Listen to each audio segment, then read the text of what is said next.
When this war in Ukraine first started, we used to see a lot, and I mean a lot, of intercepted communications from the Russians. And this was mostly because you had Russian soldiers using mobile phones in the field reporting their actual location, military positions of other vehicles, of other units. In war, not the smartest thing to do. But those initial early calls gave us a sort of insight into what the sort of standard viewpoint of how these Russian soldiers really felt going into this. And not just that, but in many cases, particularly in the example of Bucha, a lot of the evidence for the war crimes that Russia has committed has come from those early intercepted calls. So it has been some time since we have actually generally heard about this, because after sort of, this has gone on, they've realized, well, actually, this is something we need to crack down on, because it's becoming not only increasingly embarrassing for this stuff being shown abroad, but it is also causing trouble at home. And especially after the Wagner coup, there was a big crackdown on these, that personal devices are now being almost, unanimously cracked down upon. You're not allowed to sort of have a personal mobile phone device at all. So we haven't heard a lot, but I want to sort of really praise the investigative journalist done by Ned Davis, part of the BBC World Service. And he did an investigation with the BBC World Service reporter in Russia as well. So, good on them for doing this type of investigation. But we're going to go through this thread on not on Threads, but on Twitter. But you can still find it on there. I definitely recommend you look it up. They've got all this video evidence to go along with it as well. Like I say, I can't really show you the video evidence because, well, these depict, certain acts of war, which of course we can't really show on YouTube just for terms of service reasons, obviously. So, if you want to go look it up, you can look at the hashtag called They Call Us Meat or hashtag BBCI. And like I say, Nick Davis here, sorry, not Nick Davis, Ned Davis, sorry, does generally some fantastic reporting here. And I think this is the kind of stuff that really just goes to show you that people who are saying, oh, Ukraine isn't winning, Russia isn't faltering, or anything like that. We're about to see here what is or used to be regarded as a elite military unit of the Russian army, the 155th 155th Marine Brigade, and particularly they follow one of the members of this and what happened to them, and also the fact that we have had this military unit call for an investigation into what is happening, as they have been one of the very few times that we have seen leaked casualty figures. Now, of course, we haven't been able to fully trust Russia's casualty figures, as we've said. You've even got a situation at the moment where Ukraine currently has all these Russian POWs, and Russia will not accept them back. So, it's just one of those things at the moment, that they're sort of denying the reality on the ground. But this reporting really just show you, as we've said before, if you support Ukraine, if you support them now for giving them the equipment, the things they need to do, they are having an effect. And it also really goes to show you, the longer this goes on, the more harder it becomes for Putin and the rest of his sort of government to try and hide these true casualty figures and sort of hush them up. So we're going to go and read through this threads, because I think it's really important to sort of highlight this reporting and to say, this reporting is absolutely fantastic in what it does. Like I say, I'd urge you go and look it up on, I think it's the BBC World Service. Again, it's called They Call Us Meat. Fantastic reporting here. sort of from the BBC. But we'll go through this thread for you now because I think it's well worth going over. So, Ramaz Gordazi was an aspiring TikTok rapper from Russia's Far East. In September of 2022, he was mobilized into the 155th Marine Brigade, and by the 2nd of November, he was missing in Ukraine. What happened to Ramaz and his comrades of the 155th? So, Ramaz was a stubborn 25-year-old. His mother says he was born this way, a Capricorn with an iron character and Georgian roots. He grew up like any other young Russian in a small village called Yakovnid, located in Russia's Far East province. As a young teenager, he developed a passion for rap and became a popular online for his talent. But in February of 2022, Vladimir Putin, Russia's president, launched a full-scale invasion of Ukraine. At first, professional soldiers were sent in, but by September of 2022, many of them had died, and new blood was now needed to refill the ranks. On September 21st, Putin announced a partial mobilization, calling up the men who had done their national service. The next day, the young rapper Ramaz posted his conscription notice on Instagram. He then went to the mobilization point with his mother, Saltavia, and hugged her goodbye. Before leaving, he wrote a song about the war. But in Ramaz's head, he was still not that simple. He told his mother that he had friends in Ukraine and that the worst outcome would not be to die, but to shoot people who were like him. Either way, his mind was made up. In late September, Ramaz left home. Together with the other men, he traveled more than 2,000 kilometers to a military base in the region of Crimea. There, he joined the elite unit called the Black Berets from the 155th Marine Brigade. And Russian authorities have accused these men of committing war crimes in Bucha at the start of the war. The brigade is championed by Primorov's governor, Oleg Kamalzov, and he has developed a reputation for being an enthusiastic recruiter. At the end of October, Ramaz completed his short training and was deployed to eastern Ukraine. Along the journey, he sent updates to his mother, but he arrived in Volonovka, where the 155th was staged. In Volonovka, he was and the 105th was prepared for an immediate offensive on the strategic town of Volodar. In it, it sits on the elevated terrain in the Donetsk region of Donbass, and many Russian-speaking Ukrainians live in this area. And these are the people that Vladimir Putin has vowed to liberate. Mina and her family have a home in Volodar. Oh, not that. Yeah, like I say, there's a lot of sort of video evidence that they've done and sort of interviews that sort of back this up. So, like I say, I'd go and watch some of this stuff, but it's honestly, this is a fine example, and I want to really once again praise the fact that we have the BBC, and it's just such a precious resource. We should, do a lot to protect it because we get good reporting like this. There you go. Anyway, back to it. So, on October the 28th, Ramaz and his comrades from the 155th prepared for their assault. His last message was sent to his mother. Oh, there we go. Which said, "Yesterday at 3 a.m., we almost left for the front line. Now we are moving to the checkpoints nearer the front line. Love you. Keep your fingers crossed. We're getting ready for the battle. Don't worry too much. I'll be careful." For days, the battle raged on. By the 30th of October, the Russian Military of Defense announced that their troops had reached the southern outskirts of the village of Pavka, a town just south of Volodar. But on the battlefield, the Black Berets were not celebrating. They were caught in a death trap. Testimonials like this one started to emerge online. Yeah, we're under fire. We came under so much fire. So many corpses. Guys were just torn into pieces too near me. I'm effed up. It's worse than hell. So we are seeing more and more of these testimonies, just how bad it is for the Russian soldiers when they're being thrown into, as we're about to see, and even these are the Russian soldiers, and this brigade is about to call it a meat grinder.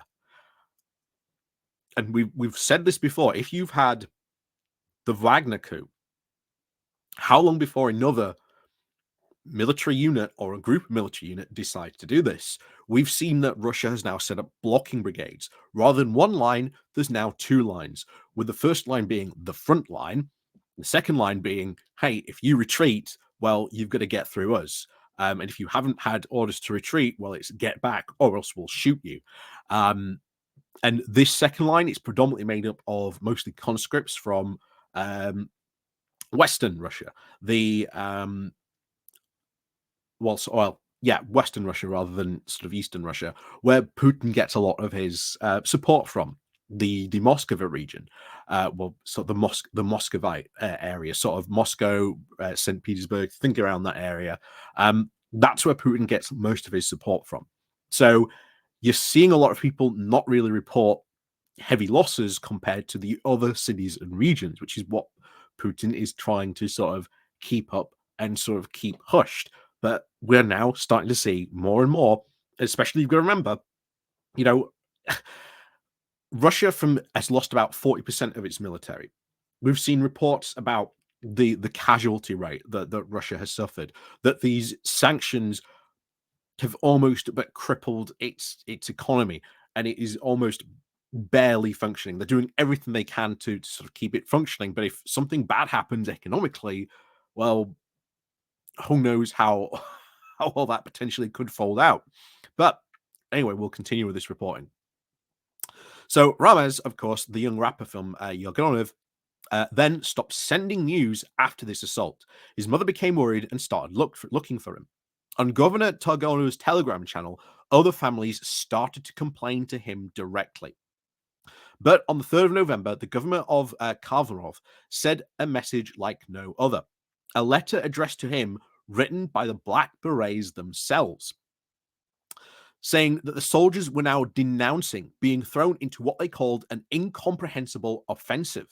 They claimed that over 300 men were either killed, wounded, or went missing in just 4 days.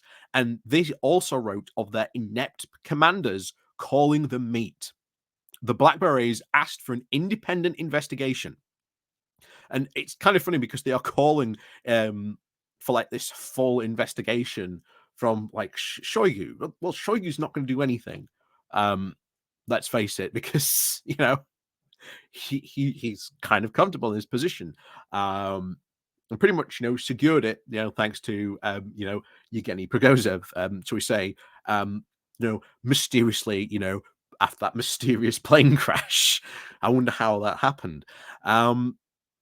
But 4 days later, the Russian Ministry of Defense then had to issue a very rare public denial.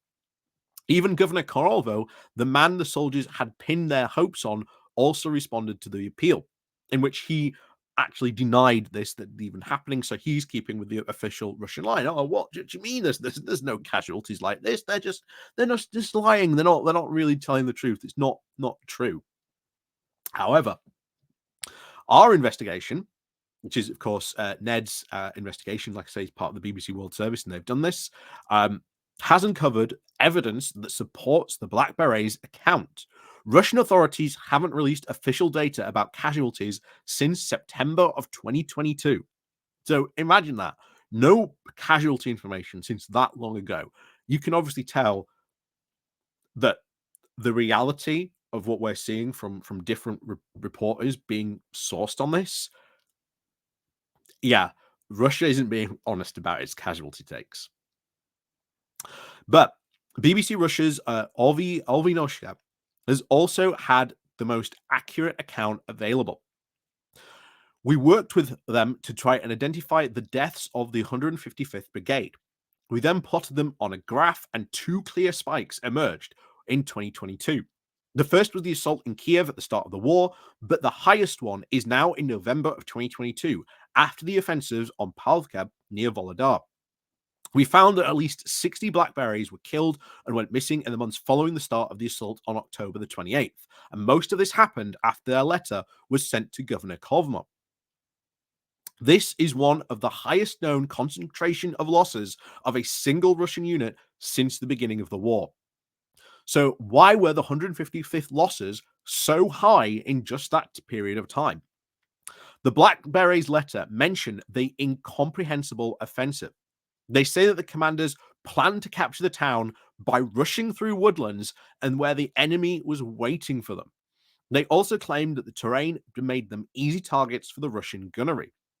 We've analyzed hundreds of videos from the battlegrounds of Volodar, and many of them showed Russian troops making the errors described in the letter.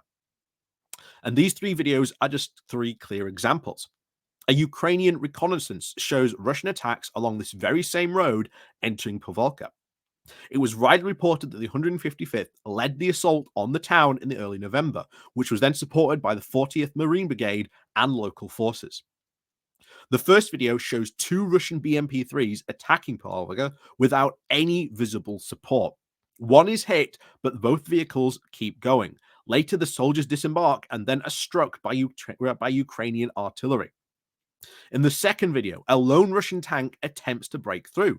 The tank is then hit and then collides with the remains of another Russian vehicles. Then the Ukrainians take it out. Oh. The third video shows another lone Russian tank advancing and is struck and then is hit in the tree line. We showed these videos to a defense analyst who was trained alongside Russian mercenaries. For him, these images reflect a glaring lack of military tactics. On December the 14th, 5 weeks after the Black Berets appealed to their governor, the military prosecutor published the conclusion of their investigation. And they found, surprise, surprise, no wrongdoing by the 155th Brigade's commanders. By December, Ramez, the young rapper, was still missing. Desperate to find his son, Savala says that a family traveled nearly 7,000 kilometers to the town of Volna, near where Ramez was last seen for the assault on Volodar in October. There, she finally learned what had happened.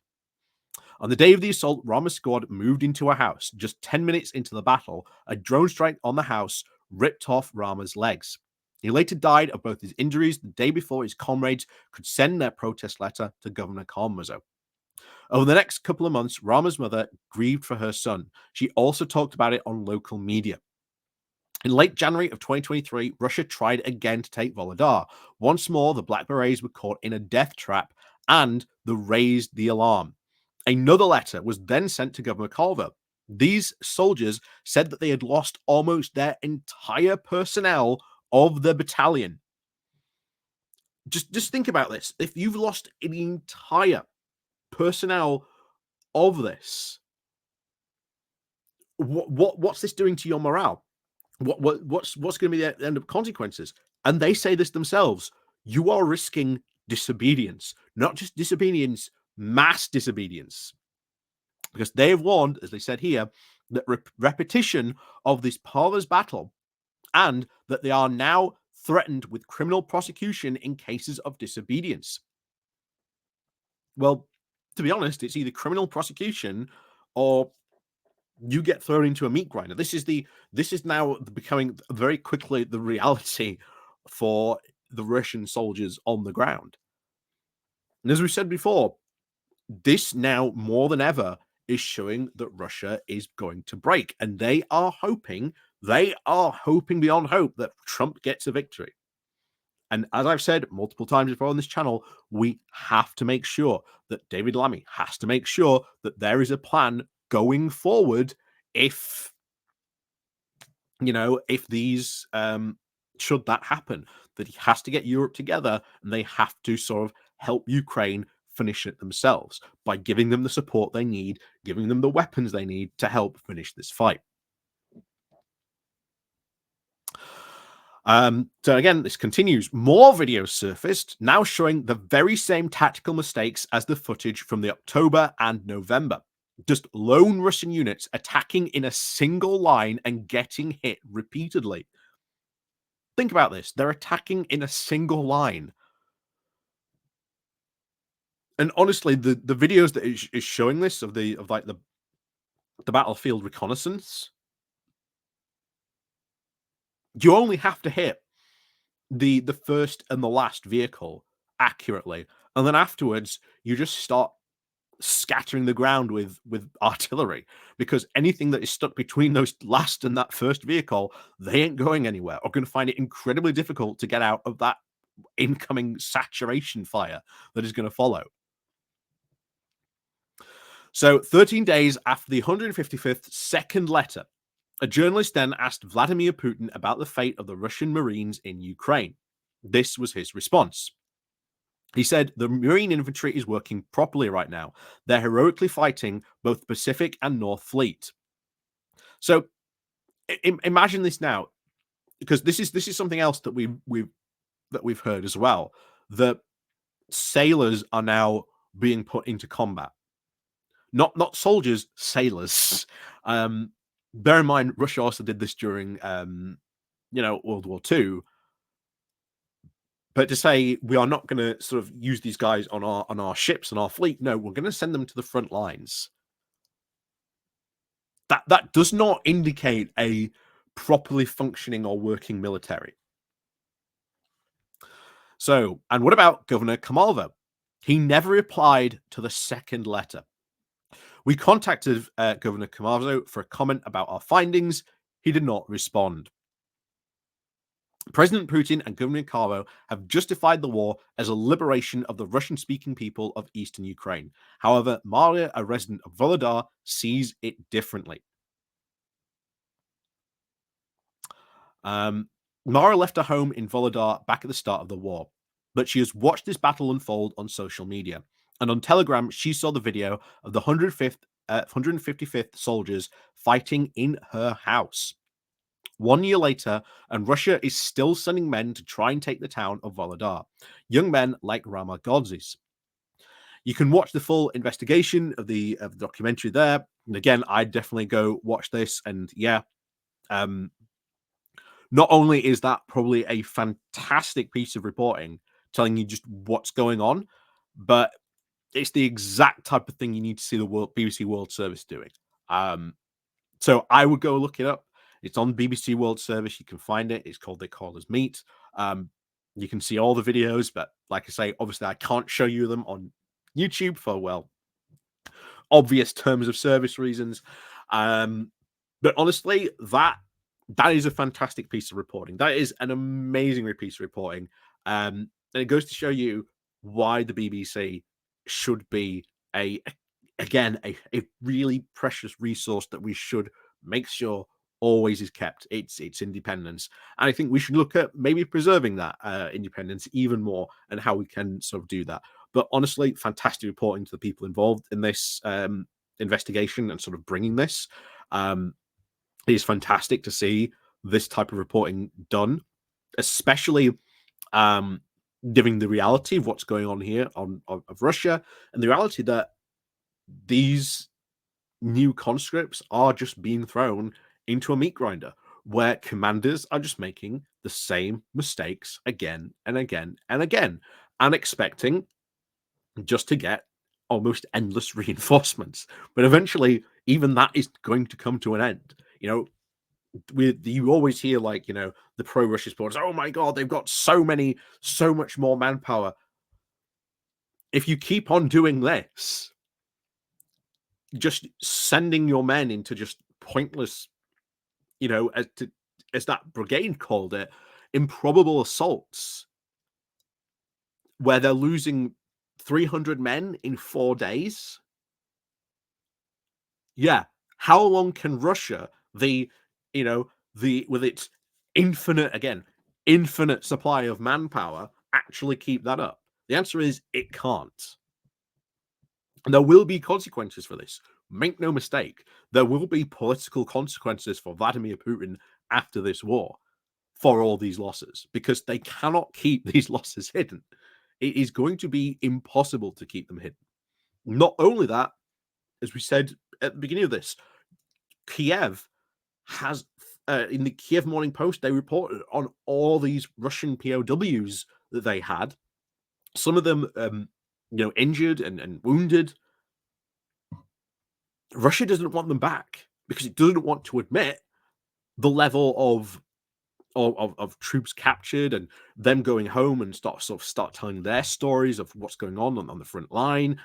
They don't want that. So, I repeat this every single time we do a video about Ukraine or whenever we talk about them. The idea of giving up support for Ukraine, all that does now is it lets Putin win. Like, that is guaranteeing a Putin win. Putin would be basically snatching victory from the jaws of defeat. Whereas now, if we give Ukraine the weapons, if we give them that stuff, so long as they want to fight, even if they go to the negotiating table, then Ukraine will have a far, far stronger position than it would do if it didn't, have this support. And then, of course, we've got to think about the future. How do we make sure that Russia doesn't just, YOLO charge on into Ukraine at in 5 or 6 years' time? Or does it, go charging into somewhere like Poland or the Baltic states? Because Putin didn't respond, shall we say, that favorably to the election of Donald Tusk from the recent Polish elections, saying that he must be stopped. Can't help to think that, of course, this was because the Pie Party, um, they decided to stop weapons and shipments to Ukraine for nationalistic reasons, which of course Putin loved, and of course Donald Tusk has restarted those shipments going to Ukraine.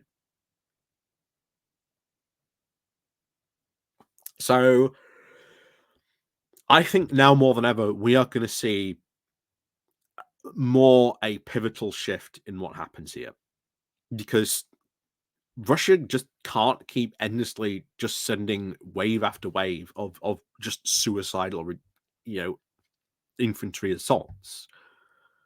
We saw that happen when Wagner tried the very same thing. And even eventually they got fed up and, well, tried to peace out.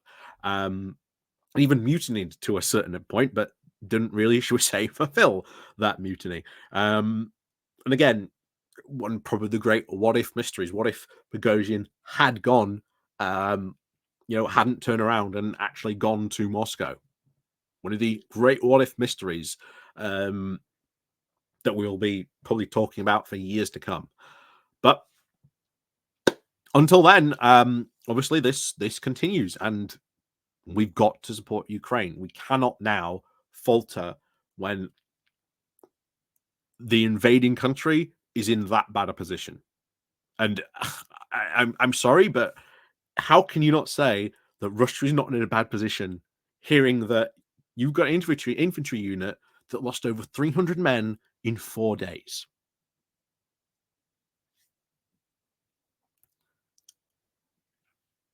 So, as always, um,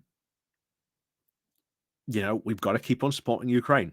We've got to keep that support up. We've got to keep that momentum up. And we've got to be careful, especially if Donald Trump Donald Trump gets, of course, elected. If he wins the next election, we've got to think about that. So as always, thank you very much for watching, and of course, as always, we'll see you all next time.